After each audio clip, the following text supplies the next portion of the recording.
Welcome back to the Between Breaths podcast. I'm your host, Jacko, and I'm master instructor and mentor with the Oxford Vantage, and try to share and show with you all of the breathing techniques that we use with professional athletes to improve performance and recovery, both physically and mentally. And in this podcast, we're getting into a subject that is very I'm gonna say not deep to my heart, but like one that stirs something up inside of me, because I feel like too often we're looking for a black and white answer, and we're asking the wrong question when we're saying, is nasal breathing better than mouth breathing?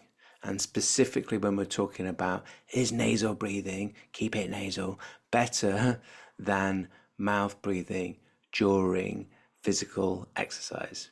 Okay, so in this episode, we are going to go on a little bit of a deep dive, but I'm going to try to simplify and rationalize all of the scientific research and literature and studies that I've been looking at as part of the research I'm doing for writing my book that is coming out in the future. But yes, I've been commissioned by Bloomsbury, the publisher, to write a book. I can't go into too much detail about it. It's all a little bit top secret, but it is obviously about breathing. And this is one of the topics I've been doing a lot of research on recently. And in the episode, so that will be covered significantly in the book, but in this podcast episode, I'm going to share with you what some of that sort of literature and studies show, but combine that with the practical application of what I've been doing with my own breathing, but N is one, I'm just one, but also with the professional athletes that I work with and support. So that's what the podcast episode is going to go into. It's one that I'm quite passionate about. Hopefully you've already heard that in my the tone of my voice potentially, and looking forward to sharing that with you. Before we do, just going to thank the podcast sponsors. Those that listened to last week's podcast episode will know that I did manage to do my 8 reps of Snowden that I set out to do. And one of the things, obviously breathing is what I'd probably like to thank the most, but breathing isn't supporting the sponsoring the podcast, but hydration is key for types of events that I'm doing. So I utilize hydration salts, electrolytes, and the Hydrate from HMN24 is my chosen electrolyte of choice, if that's the right wording, English. And you can get 10% off with Jacko 10 for all of the Between Breaths podcast lucky listeners. So those that have been following me in my training and the podcast for a while will know that electrolytes are it's just a bog standard thing for me now when I'm training.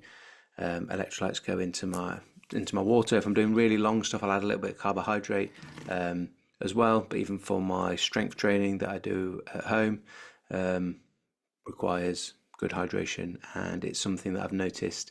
Or the biggest thing that was a big one for me was that I don't suffer with cramps on long runs. I used to suffer with cramps, particularly like hamstrings, adductors, anything over about 20k, so anything sort of half marathon plus.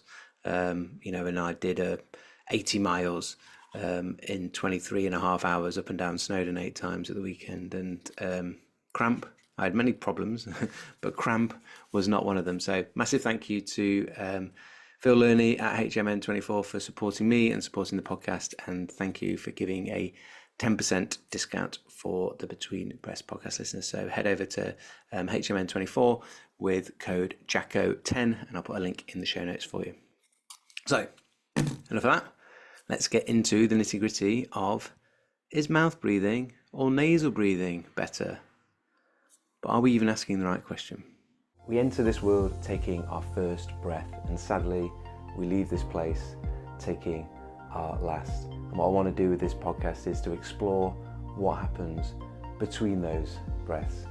I'm David Jackson, Jacko, and this is the Between Breaths podcast. Okay, so one of the things I think we learned last week about about Snowdon 24 Ultra event was or something I highlighted or lessons was planning. So I've done some significantly more planning for this podcast, and I've got some notes here to the side of me. So if you're watching on the video, see me glance over, that's making sure that I've got on my whiteboard covered all of the key points and notes that I wanted to make from the scientific literature and studies. So I've got some studies from the 90s, from 2016, 17, and then some really recent stuff from 2024 this year. And we're going to make sure that we go through all of those. And I think I wanted to just kick off and start by just letting us appreciate that a lot of this science around how breathing influences our physiology and influences our performance in things like running has been reasonably well studied. Some of the stuff dating back over 30 plus years. But what is probably more recent is like the actual practical application of the sort of research of the studies of the literature to go, okay, what is it actually like in real life rather than in a controlled, studied environment? What's that actually like on a trail run? What's that actually like running up a mountain? What's that actually like in a game of rugby? And most importantly, what's that actually like for me? For me as an individual, for you as the listener, for you with your nose, your mouth, your airway, your posture, your breathing mechanics, your CO2 tolerance, your psychological relationship with the sensation and feeling of air hunger. What is it like for you? And that is going to depend, and hence why we're going to find out, without sort of spoiler alert, it being just a black and white answer of, yep, nose is better than mouth, there you go, boom, off you go. Even though there are studies that we're going to reference that say at this intensity, this is better, this intensity, or this, that, the other. So going to unpick this so it's really practically applicable to you, which is going to require you to understand a little bit about yourself, but also understand that the systems that we are talking about, the respiratory system, your breathing mechanics, your CO2 tolerance, your psychological relationship with how feeling out of breath whilst you're exercising or running, they are all trainable systems within your body, and therefore wherever you are at now, you can improve. You just need to know how to train it.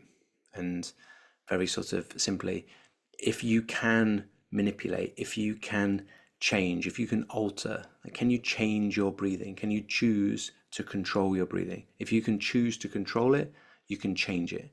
And if you can change it, well, then you can train it.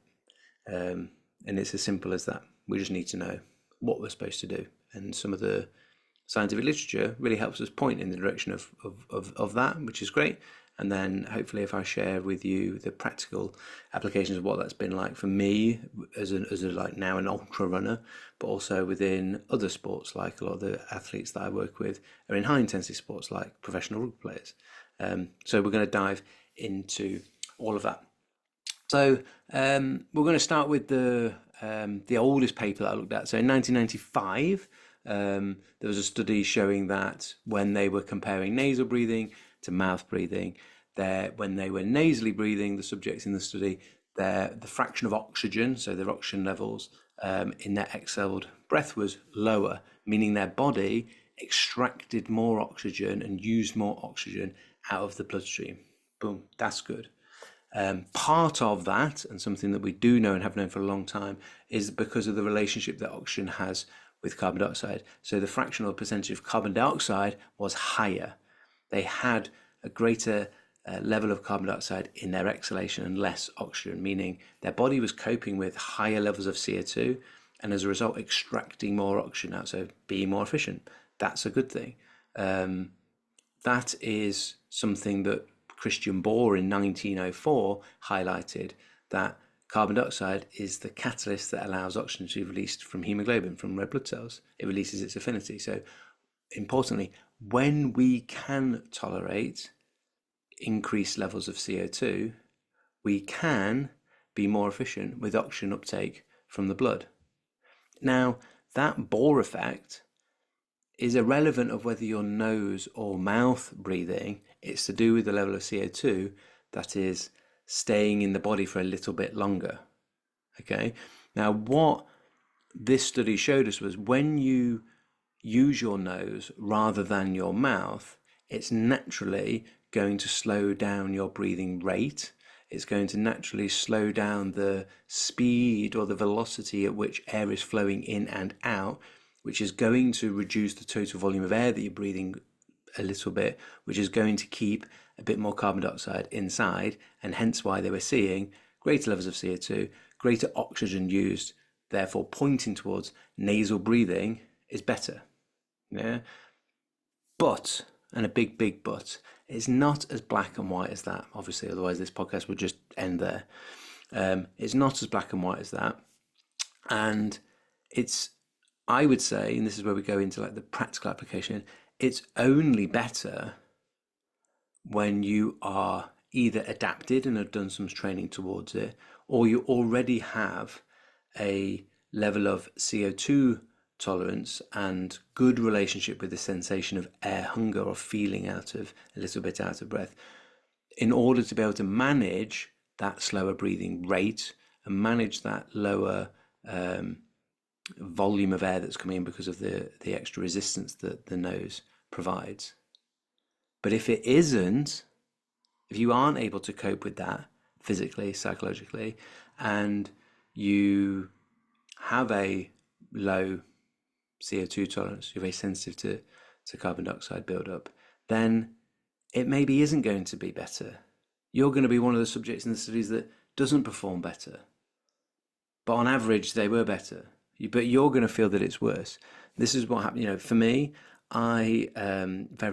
some very, very brief little story. When I started this whole process, I went out for a run and I couldn't get to the end of my road nasal breathing. It was just like snot pouring out and it was just horrible.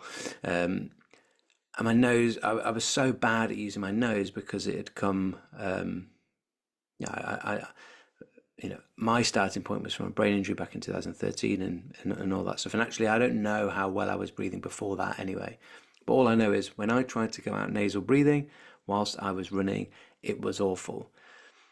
Eventually, I chose to slow down the speed at which I was breathing so I could manage nasal breathing, which was a good idea, but it was painfully slow. But any time I got to, say, something like a hill, I would force myself to keep it nasal, obviously, but I couldn't manage the metabolic requirements of running up that hill and that reduced volume of air and flow of air that was going to come in and out through my nose. So it was a very stressful experience. I'd be breathing so hard in through my nose. Those watching on video must see like it collapsing in on itself. That's not helpful when you're actually trying to get a larger volume of air in and out. And I didn't have the CO2 tolerance. My bolt score at this point was probably like about, 12 seconds or something. I didn't have the CO2 tolerance to be able to cope with that level of intensity. What do you think happened to my mechanics? My mechanics were breathing were just all through the upper chest, very fast, very aggressive, and at all not calming. And it took me a long time to unpick that bad habit, which I think started with, I was going to say, it's probably a little bit harsher. I was going to say started with my ego, but actually it really probably started with not understanding. I wish I'd have listened to this podcast before, and I guess hence why I'm doing it. It started with not understanding what I was actually supposed to be trying to achieve and just jumping on the sort of black and white answer of like, okay, nasal is better than mouth, right, here we go. I'm just going to keep my mouth shut during every single run and thing that I do.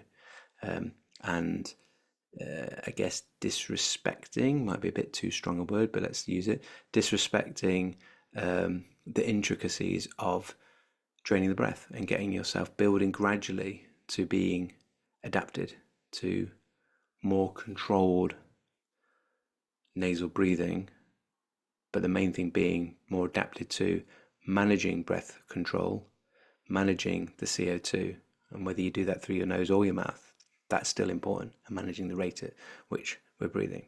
Okay, so on that note, some anecdotal evidence. The Olympics is coming up. Watch any of the runners. Watch any of the runners that win.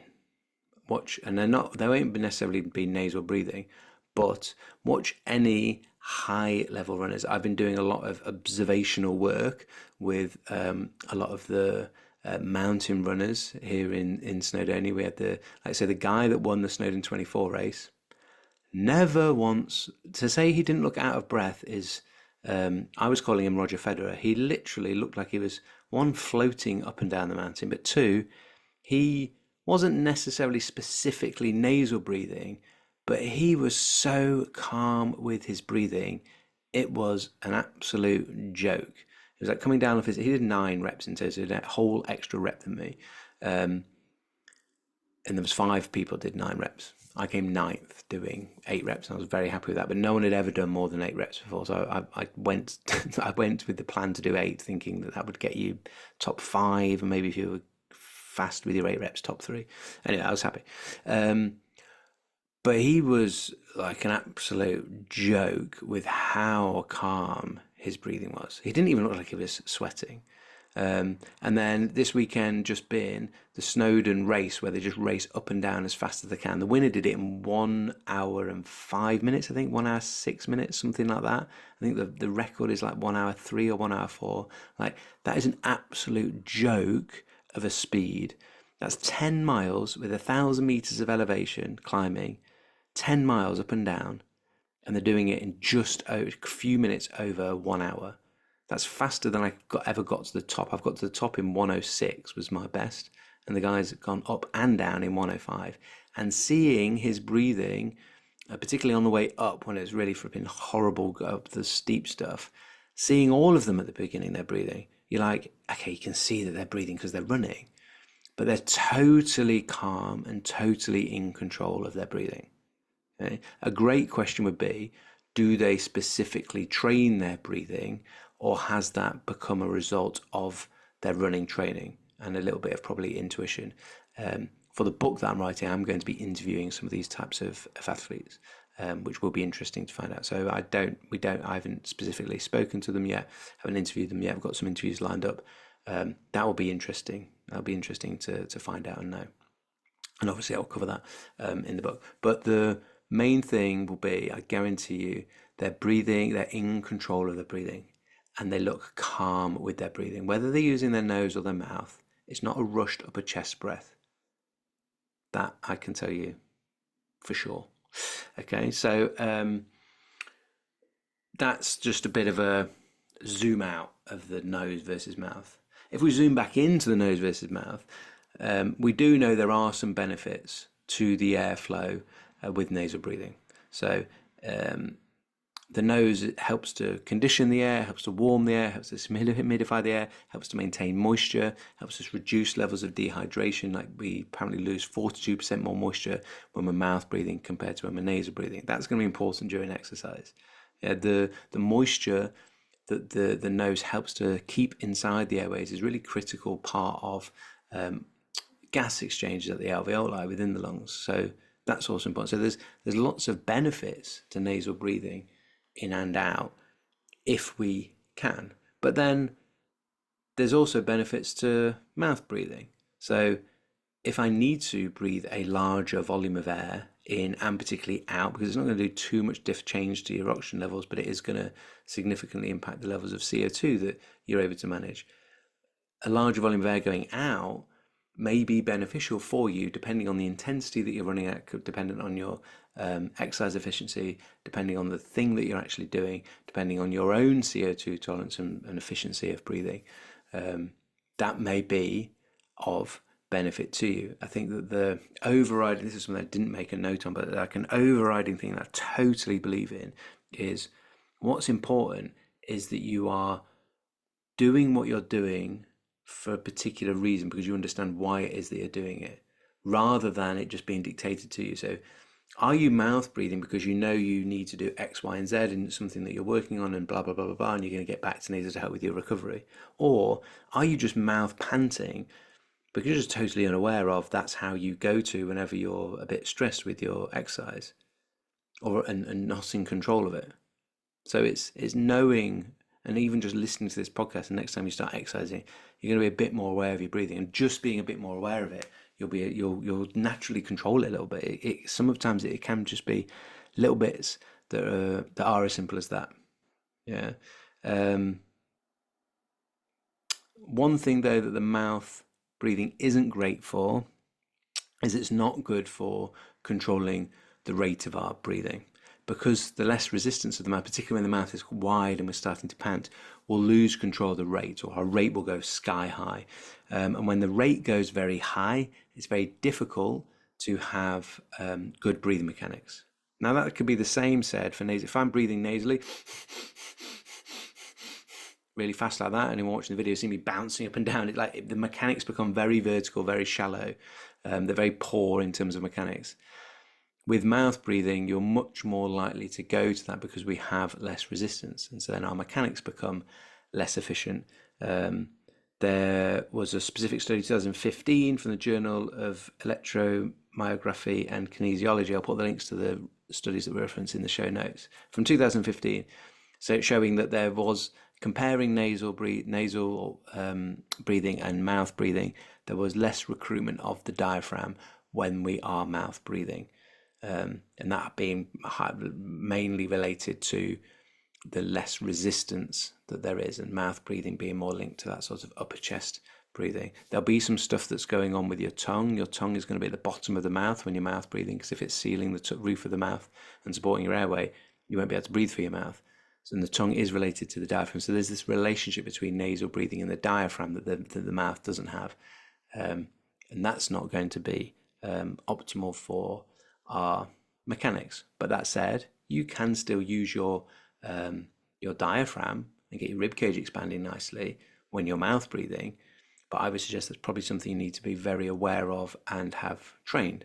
And hence why with athletes that I support and work with that work at really high intensities, that they can't do all of their training and performing nasally, I make sure that they know how to use their diaphragm, so that even when they're mouth breathing, they are still able to utilize their diaphragm and good rib cage biomechanics. So that's a couple of key little things. The other thing, when the breathing rate goes super high, your heart rate is going to go high. And so there was a study, most recent one, 2024, so this year, BMC, Sports Science, Medicine and Rehabilitation Journal, that they showed with nasal breathing compared to mouth breathing, they had significantly lower heart rate when they were nasal breathing. And it was just as efficient in terms of their exercise output. So a lot of these studies, it's really interesting that it's not that, when we go to nasal breathing, this might be your experience. You go to nasal breathing, gosh, I've got to really slow down. I can only run at 50% when I switch to nasal breathing. It's because we're not adapted yet, potentially, some of us. Whereas in these studies, a lot of the time they're showing that like they can have the same output, the same VO2 max, no loss in like exercise efficiency or output. But we do time and time again see with nasal breathing a lowering and slowing of the heart rate. And there's probably a couple of reasons for this. One, the nasal breathing is naturally going to slow our breathing rate, and naturally slowing your breathing rate is going to slow your heart rate, because breathing and heart rate are linked together. And then also the nasal breathing more activating of the parasympathetic side of the nervous system. So our heart rate is going to be a little bit lower from a nervous system perspective. And hence why often people report, once they're adapted and once nasal breathing on a run, let's say, isn't stressful and they can manage it, they report a lower heart rate on average for that run. They report feeling less fatigued, and they'll report that they feel like they recover faster. And you go, well, for a lot of those people out there, things I want to have, definitely nasal breathing gets a tick in the box for that. But it needs to be done in a way that isn't stressful, is utilizing the diaphragm, is utilizing good biomechanics of breathing, are in control of the rate, and it's calm, and it's not a stressful nasal breathing because you are forcing it, because you haven't gone through some sort of training and adaptation phase, if that's what you need to do. And that's going to be dependent on like the shape and size of your airway. That's going to be a lot affected by your CO2 tolerance. So doing some work on your breathing to improve your CO2 tolerance, being less sensitive to carbon dioxide, so your urge to breathe isn't quite so strong and forceful, because that's ultimately what's driving you to breathe in that sort of stressful way. And if you just force yourself to do it through your nose, you're going to be like me trying to run up that hill, feeling pretty miserable at the start of my journey. So a couple of other studies were one from 2017 and one from 2018. Both were in the International Journal of Kinesiology and Sports Science. I was looking at my notes there. Um, Now, the one from 2018 was a study of recreational runners, and it showed which will be the majority of us. Yeah, even if we're competitive in that, we're probably most of us aren't running for our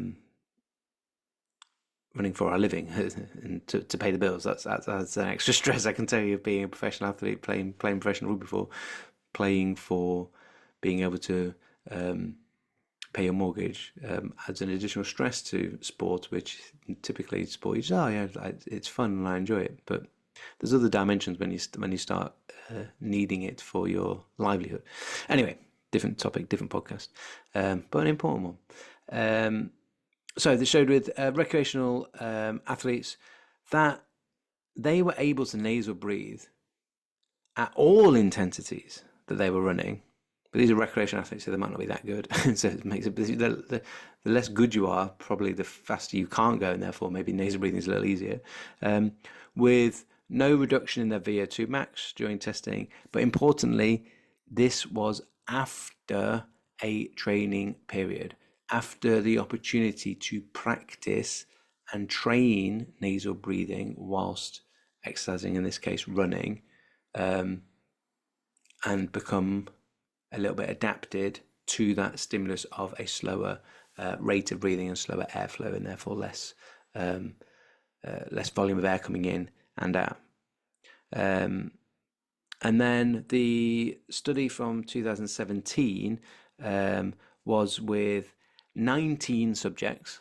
I think I was pulling this one out because it was like, okay, it's 19 people, and what are their breathing mechanics like at rest? What's their CO2 tolerance like? Like some assessments of what they're actually like. What's their tongue posture like? What's their body posture like? What's their airway like? Okay, it's a small group of people, 19. You could have a huge variation. Anyway, and what I want to point out is that you're going to be one of those examples. Yeah, you're not the average of all those 19 people.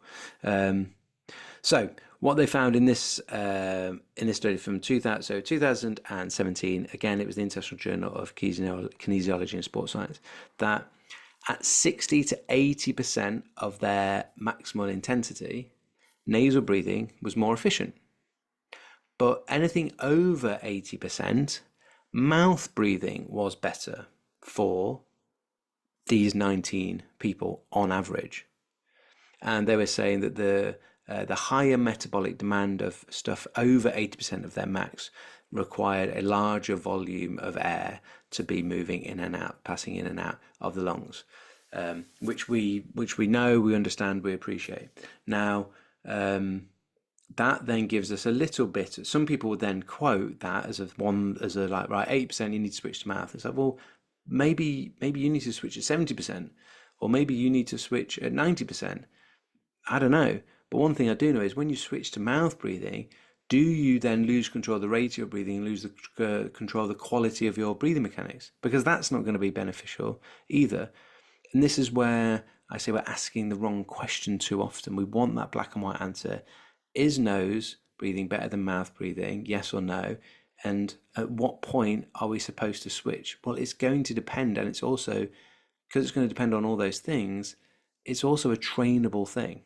And one example of this, there was the final study I'll say is from 2016, and N is one. This was one triathlete that had trained, I think, with George Dallum, who's like quite famous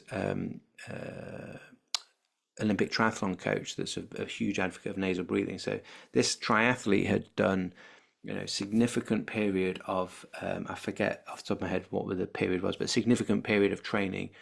Just they call it nasally restricted, so just breathing through the nose for exercise. And they outperformed themselves when they nasal breathed compared to when they mouth breathed on any given intensity. And so at max, so they'd had them like at maximum intensity, and then also did a training session at something like 85% of what max that they'd done, and they were better nasal breathing. but then it's a little bit of an unfair. It proves a point, but it's also a bit of an unfair test because you take someone that always nasal breathes. I always nasal breathe pretty much now on all of my runs. Yeah, when I if I experiment with mouth breathing and let myself mouth breathe, it feels really weird because I'm so unused to doing it. So it's a little bit unfair like that. And N is one, but it proves a point that these systems are trainable. And for that athlete, with the training that they'd done, nasal breathing was better at all given intensities, even at max, which was contrary to the study that said, oh, out of these 19 people, anything over 80%, we should be switching or need to switch. It was more efficient to switch to mouth breathing. And I think that the point I want to make, and hopefully have made through this episode as we sort of draw into a bit of a conclusion, is it depends. And it can change as you train your breathing, as you train your awareness, as you train your diaphragm, as you train your ribcage positioning and articulation. So you're training your breathing biomechanics. As you train your CO2 tolerance, you have better breath control. So you can manage high levels of CO2, which helps oxygen to be released, but it's going to allow you to not breathe as great a volume of air, so you can breathe a bit calmer. So you can be like the guy on the Snowden 24 event, just calmly breathing after 6, 7, 8, and then does 9 reps. Yeah, these are all trainable things. You cannot dismiss that. You cannot say that those things aren't trainable, because we train them all the time and we show it. I don't have you an individual study for each of those things. We probably can find various bits and pieces, but those things are trainable. And when you put them all together and you take your understanding into your training, or if you're a coach, into your coaching with your clients and athletes that you may be working with, well, then you start to make real big change. You start to make real big change and improvements in a potentially hidden gem of like something that hasn't been explored before in our training.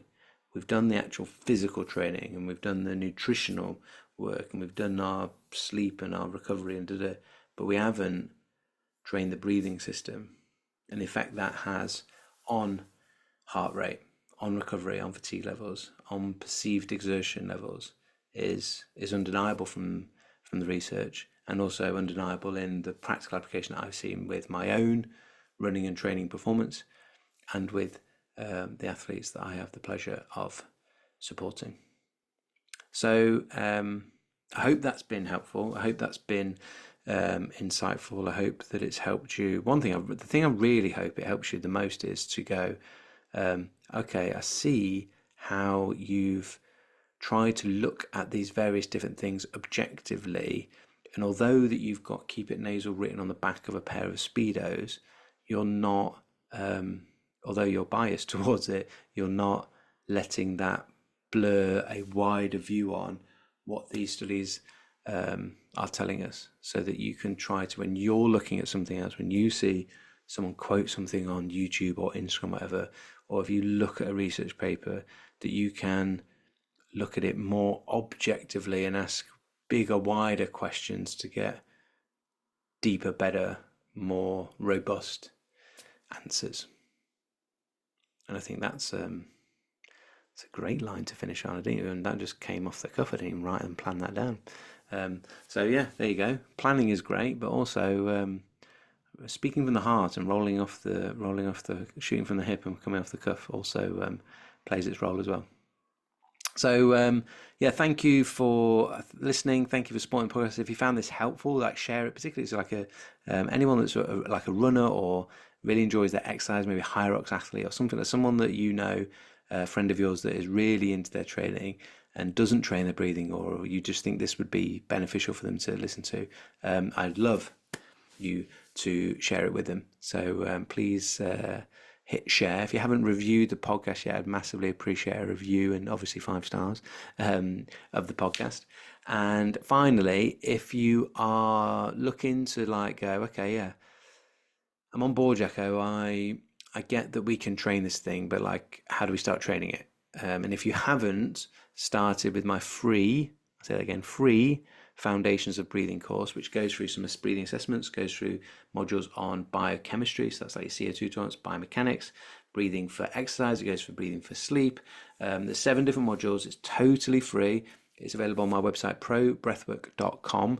I'll put the link in the show notes, but also available on the Pro Breathwork app on Apple and on the Google Store. So that is free. That gets you started with all the absolute basics and foundational work that you need to get in place. And that, I promise you, will transform how you think and are aware of your breathing and be able to take that into your physical exercise. Yeah, I've got other courses for sports performance and high intensity training, that type of stuff, and some breath holding courses, live Zoom, coming up later this year. But get started with the free Foundations of Breathing course, because you may not need anything more. That might give you, well, I designed that to give you everything that you need, and that you may not need anything else. And you go, well, that sounds like a terrible business model because you've given away for free. But I passionately believe, I wish I knew this when I played professional rugby, and I want it to be readily available for everyone else. If you want to take a deeper dive, then yeah, I've got other courses and programs available for that. But these foundations, I believe, should be widely available to everyone for free. So that's what the free Foundation of Breathing course is all about. So check it out in at probreathwork.com. I'll put the link in the show notes. And yeah, that's this week's podcast done. Next week, the start of a series. I promise you some fabulous guests. The start of a series of some absolutely fabulous, banging, and I mean banging guests. So keep an eye out on socials for reminders of when the latest podcast episode is out. I'll also try and drop an email into your inbox if that would be helpful, of the latest podcast episodes. But equally, if you've subscribed on, say, Spotify or Apple iPods or whatever it's called, then you can hopefully get your notifications that way too. Thank you for listening. You've been breathing. I've been Jacko. Till next time. Keep it nasal, unless you're working at over 80% and you know what I mean.